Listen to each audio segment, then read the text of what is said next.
我哋事隔3年，終於又再合體啦。咁今次都係想繼續我哋嘅特務系列啦。首歌叫《師傅流》啊，我覺得都幾有趣嘅。係咯，同埋都係有我哋最擅長嘅師徒之間嘅唱跳啦。係嗰種唱跳都同上次有好大嘅分別嘅，希望大家可以多啲留意啦。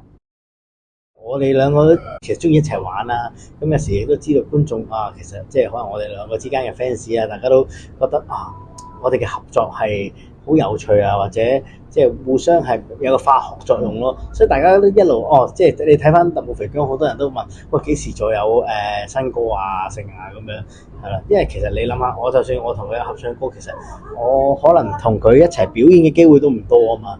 你知啦，咁即係我哋請埋我哋兩個一齊表演都貴噶嘛，按 budget 嚟講係都難度高嘅，都明嘅。今次咧師傅流呢首歌咧個班底咧都係繼續揾 Edward Chan 嘅，一齊作曲係 Y 蕭。其實我呢首歌唔係我揾人整個 demo 翻嚟就算，即係我俾咗好多 reference 啊，話我想要嘅嗰樣嘢啊，咁先衍生到而家呢個作品出嚟咯。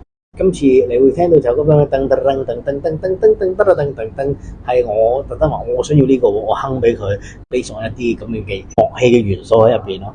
由零開始從頭作嘅呢首歌係填詞咧，就係揾翻 T-Rex 嘅，入邊有啲搞鬼嘢啊，同埋一啲口語化嘅嘢啦。咁中間都加咗一啲好無聊嘅嘢係咩咧？唔知點解有個位你會發現有個肩周炎出咗嚟嘅。咁啊，師傅嚟講，即係我同阿姜濤嘅關係啦。咁今次嘅師傅咧係獅子嘅獅同埋老虎嘅虎嘅。咁我都覺得我哋都寓意係娛樂圈嘅兩頭猛獸嚟嘅都係。因為其實本身咧我都有諗過，就係咁叫師傅獅子一點，跟住一個虎字，好似都幾型喎。但係我覺得今次我想忍者方向啲咯。但係我都覺得都有個流派嘅，咁啊用咗師傅流呢個名咯。